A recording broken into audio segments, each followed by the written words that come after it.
강에서 아이가 발견됐을 때 사람들은 누가 죽였는지 물었습니다. 하지만 아무도 묻지 않았죠. 그날 왜 아무도 아이를 지키지 않았는지. 이건 범인을 찾는 이야기가 아닙니다. 김가람 씨 집안은 강을 끼고 있는 공원 마을에서 오래 살아온 가족이었습니다. 친척 대부분이 같은 공장 라인에서 일했고요. 동네 사람들은 그 집안을 말은 적어도 일은 확실한 집이라고 불렀습니다. 겉보기엔 단단한 집안이었지만 안쪽엔 말하지 않는 감정들이 층층이 쌓여 있었습니다. 큰아버지 도현 씨는 늘 장남에게 가려진 자신을 느꼈고, 고모 정숙 씨는 사소한 말 한마디에도 자존심이 상해 얼굴이 굳곤 했습니다. 막내 손자 민우는 4살이었고 친척들이 모이면 항상 중심이 됐습니다. 아이고, 우리 민우가 제일 귀엽다라는 말이 오갈 때마다 아이 엄마. 선영 씨는 웃어 보이지만 속이 자주 비었습니다. 선영 씨는 이 집안에 들어온 뒤 늘 손님처럼 앉아있는 느낌을 받았습니다. 누군가가 우리 집안은 원래 그래라고 말하면 그 그래 속에 자신은 없다는 뜻처럼 들렸습니다. 그날도 저녁 식탁은 평온했습니다. 된장국 냄새가 퍼지고 공장 퇴근 후 씻은 사람들의 비누 냄새가 섞였습니다. 민우가 장난감 자동차를 바닥에 굴리자 가람 씨가 웃으며 말했습니다. 민우야, 소리 좀 줄여야지요.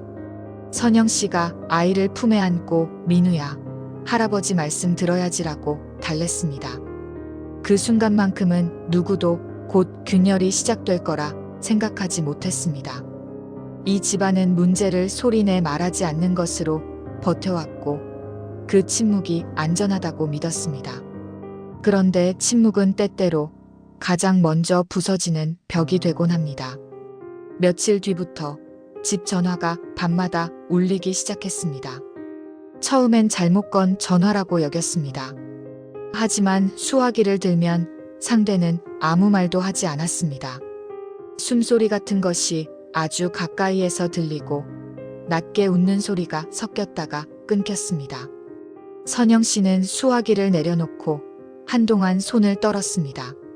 가람 씨는 요즘 스팸 전화가 많다니까요 라고 말하며 대수롭지 않게 넘기려 했습니다. 다음 날엔 우편함에 봉투 하나가 들어 있었습니다. 보낸 사람은 비어 있었고 글씨는 단정했지만 어딘가 딱딱했습니다. 종이를 펼치자 짧은 문장만 적혀 있었습니다. 강은 다 알고 있다. 선영 씨는 그 문장을 읽고 목이 먼저 말랐습니다. 강이라는 단어는 이 동네에서 흔했지만 이 문장은 마치 누군가가 너희 집을 정확히 겨냥한 듯 했습니다. 정숙 씨는 편지를 보더니 별 미친 사람이 다 있네라고 코웃음을 쳤습니다. 도현 씨는 봉투를 뒤집어 보며 이거 동네 사람이 장난치는 거 아니야? 라고 말했습니다. 하지만 가람 씨는 눈썹을 굳힌 채 조용했습니다. 그날 밤 또 전화가 왔습니다. 이번엔 아주 짧게 남자 목소리가 들렸습니다. 잘난 줄 알지요. 그리고 뚝 끊겼습니다. 선영 씨는 민우가 자는 방문 쪽을 무의식적으로 바라봤습니다.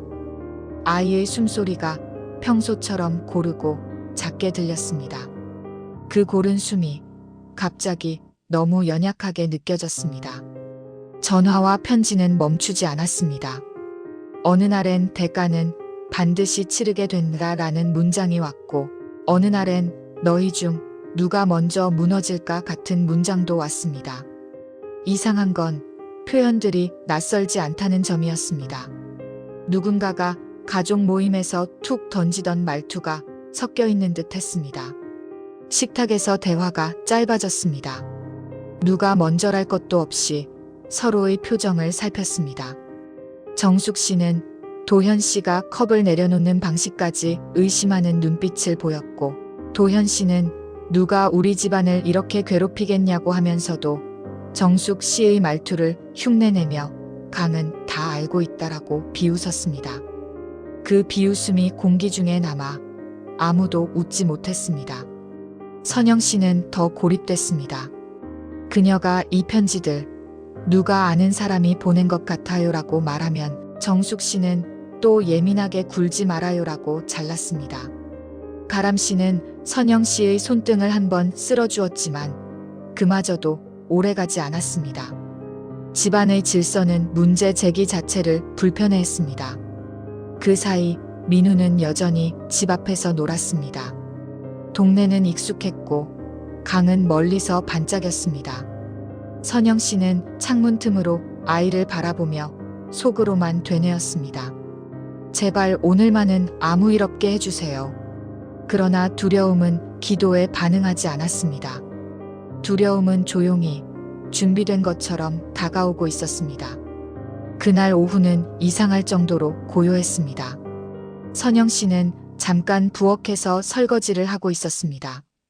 민우는 거실에서 장난감을 만지다 밖에 나가요라고 말했고 선영 씨는 집 앞에서만 놀아요라고 습관처럼 답했습니다.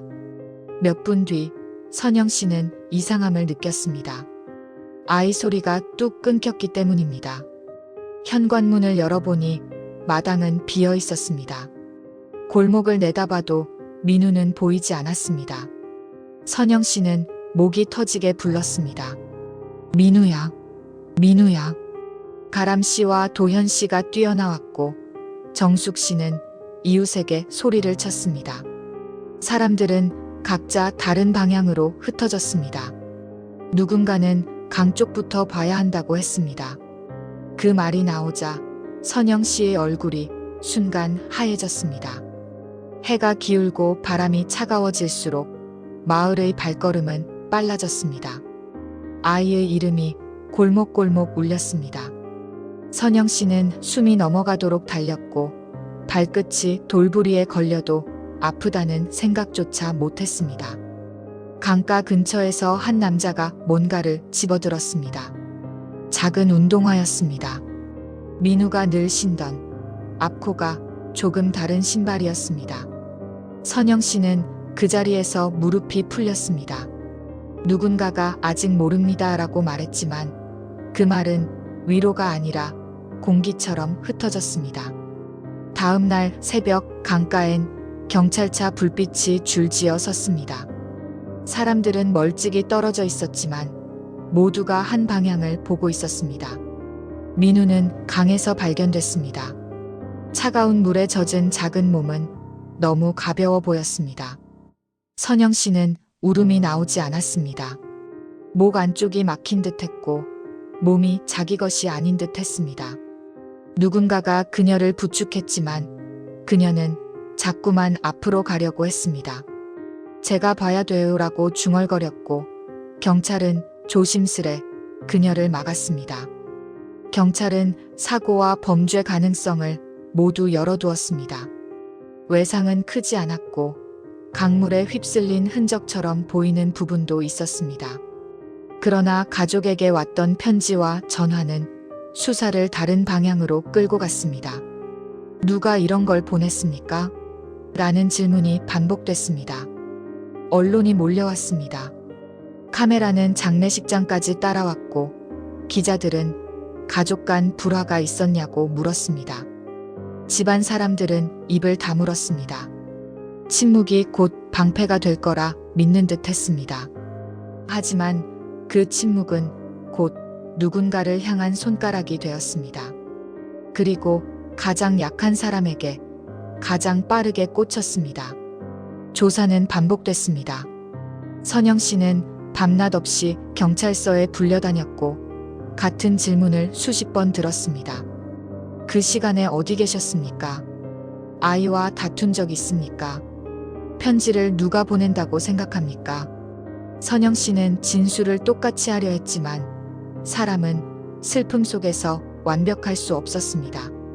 말 한 문장, 시간 표현 하나가 달라질 때마다 경찰의 표정이 굳었습니다. 언론은 그 차이를 수상함이라고 불렀습니다. 가족들조차 그녀를 감싸지 못했습니다. 정숙 씨는 눈을 피했고 도현 씨는 우리는 모른다는 말만 반복했습니다. 가람 씨는 선영 씨의 어깨를 잡으며 당신 아니지요? 그렇지요? 라고 물었는데 그 말은 믿음이 아니라 확인처럼 들렸습니다. 편지는 계속 왔습니다. 이번엔 더 노골적이었습니다. 여자가 무너지면 끝난다. 선영 씨는 종이를 쥔 손이 떨렸습니다. 종이에서 잉크 냄새가 났습니다. 아주 가까운 곳에서 막 쓴 것 같은 냄새였습니다. 그녀는 집에 돌아와도 잠들지 못했습니다. 민우의 침대는 그대로였고 장난감은 바닥에 놓여 있었습니다. 선영 씨는 장난감을 치우지 못했습니다. 치우는 순간 민우가 정말 사라질까봐 두려웠습니다. 어느 비 오는 밤 선영 씨는 방 안에 혼자 있었습니다. 전화는 그날따라 오지 않았고 집안은 숨을 죽인 듯 조용했습니다. 그녀는 오래전 민우가 그려준 낙서 종이를 들여다보다가 천천히 종이를 내려놓았습니다.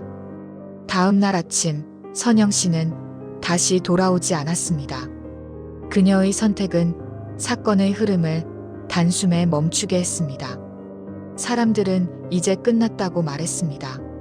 경찰은 더 깊이 들어갈 수 없었습니다.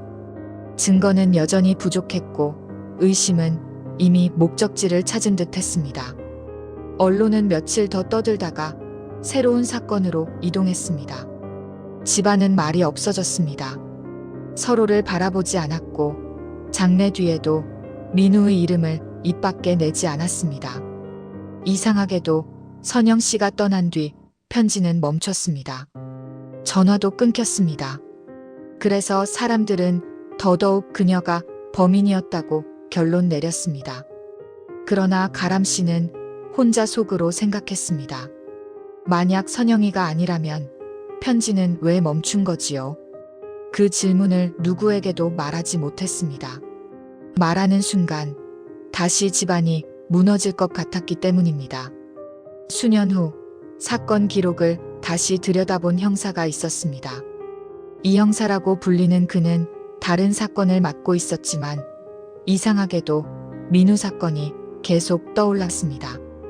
그는 편지 봉투의 재질을 하나하나 확인했고 종이의 결을 비교했습니다. 결과는 이상했습니다.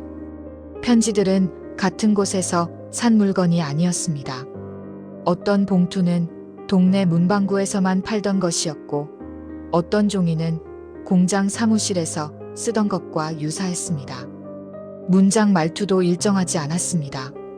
누군가 흉내내고 누군가 섞어 쓴 흔적처럼 보였습니다. 전화 녹음도 다시 분석했습니다.